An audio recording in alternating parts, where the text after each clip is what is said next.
नमस्कार, अमरउजाला.com पर आप सभी का बहुत स्वागत है। मैं हूं प्रभाकर तिवारी और अब हम आपको बताएंगे यूपी की तमाम बड़ी खबरें। बरेली में बवाल के आरोपी मौलाना तौकीर रजा के करीबी मोहम्मद आरिफ का 3 मंजिला शोरूम आखिरकार धराशायी हो गया है। बीडीए ने इस अवैध भवन को तोड़ने के लिए शनिवार को कार्रवाई शुरू की थी। 3 बुलडोजर चले लेकिन मजबूती से बनी इमारत नहीं तोड़ पाए थे। रविवार को सुबह 11 बजे से ध्वस्तीकरण की कार्रवाई फिर शुरू की गई थी।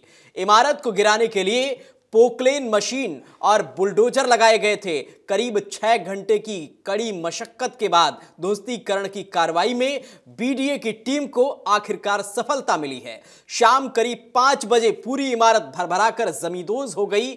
इमारत ध्वस्त होते ही धूल का गुब्बार आसमान के इलाके में छा गया। इससे पीलीभीत बाईपास रोड पर कुछ देर के लिए वाहनों की रफ्तार भी थम गई। बरेली से ही अगली खबर है। जमीयत उलेमाए हिंद के अध्यक्ष मौलाना अरशद मदनी के बयान पर ऑल इंडिया मुस्लिम जमात के राष्ट्रीय अध्यक्ष मौलाना शहाबुद्दीन रजवी बरेलवी ने कड़ी प्रतिक्रिया दी है। शहाबुद्दीन रजवी ने रविवार को बयान जारी कर कहा है कि अरशद मदनी हिंदुस्तान की मशहूर शख्सियत हैं। मदनी ने कहा है कि मुसलमानों को टारगेट किया जा रहा है। उनके इस बयान से वह इत्तेफाक नहीं रखते हैं। शहाबुद्दीन ने मुसलमानों को टारगेट किए जाने जैसी बातों को फिजूल बताया है। जमात के अध्यक्ष ने कहा है कि मुसलमान भारत में आजाद है।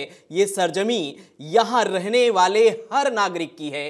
कोई भी ताकत किसी समुदाय को आगे बढ़ने से नहीं रोक सकती है। उन्होंने कहा है कि सरकारी विभागों में बहुत सारे मुसलमान बड़े पदों पर हैं। मुसलमानों के अंदर काबिलियत है और सलाहियत है तो वह जरूर आगे बढ़ता है। अगली खबर में बात करते हैं ब्रजभूषण शरण सिंह की। यूपी के कैसरगंज से पूर्व सांसद ब्रजभूषण शरण सिंह ने 2029 चुनाव को लेकर बड़ा ऐलान कर दिया है। उन्होंने कहा है कि जनता उन्हें सांसद के रूप में देखना चाहती है, इसलिए वो 2029 का चुनाव लड़ेंगे। उन्होंने कहा कि मुझे परिस्थितिक जन रिटायर कर दिया गया है। क्षेत्र की जनता ने उन्हें रिटायर नहीं किया है। उन्होंने कहा है कि जनता उन्हें सांसद के रूप में देखना चाहती है। मैंने भी उस निर्णय को स्वीकार किया है। हालांकि पार्टी ने उनके बेटे को टिकट दिया। आज भी देवी पाटन मंडल की जनता उन्हें सांसद के रूप में देखना चाहती है, इसलिए मैंने 2029 का चुनाव लड़ने का तय किया है। इस बयान को लेकर राजनीतिक सरगर्मी तेज हो गई है। अगली खबर में बात राजधानी लखनऊ की। राजधानी लखनऊ में दिव्य गीता प्रेरणा उत्सव को सीएम योगी आदित्यनाथ ने संबोधित किया। इस दौरान सीएम योगी आदित्यनाथ ने कहा कि श्रीमद् भागवत गीता देश के 140 करोड़ लोगों के लिए आवश्यक है। कार्यक्रम में संघ प्रमुख मोहन भागवत भी मौजूद रहे। जनेश्वर मिश्र पार्क में आयोजित दिव्य गीता प्रेरणा उत्सव में मुख्यमंत्री योगी आदित्यनाथ ने कहा कि श्रीमद् भागवत गीता के 18 अध्यायों में वर्णित 700 श्लोक सनातन धर्मावलंबियों के लिए जीवन का मंत्र हैं।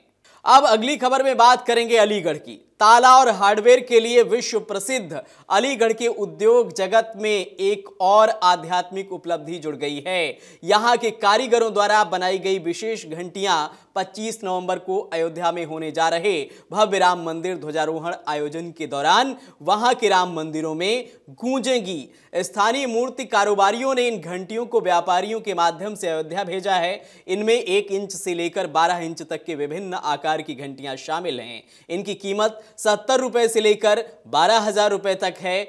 इस संग्रह में हाथ से बजाई जाने वाली घंटियां और छत पर टांगी जाने वाली घंटियां शामिल हैं।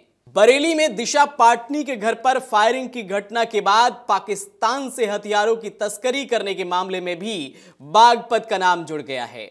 दिल्ली पुलिस ने पाकिस्तान से हथियारों की तस्करी में जिन तस्करों को पकड़ा है उनमें रोहन तोमर निवासी लोहड्डा और उसके साथ ही अजय उर्फ मोनू निवासी बावली भी शामिल हैं। इनके परिवार काफी साल से दिल्ली में रहते हैं। दोनों संजीव उर्फ जीवा गैंग के सदस्य हैं, जिनके खिलाफ मेरठ के कंकर खेड़ा और दिल्ली के भजनपुरा में मुकदमे दर्ज हैं।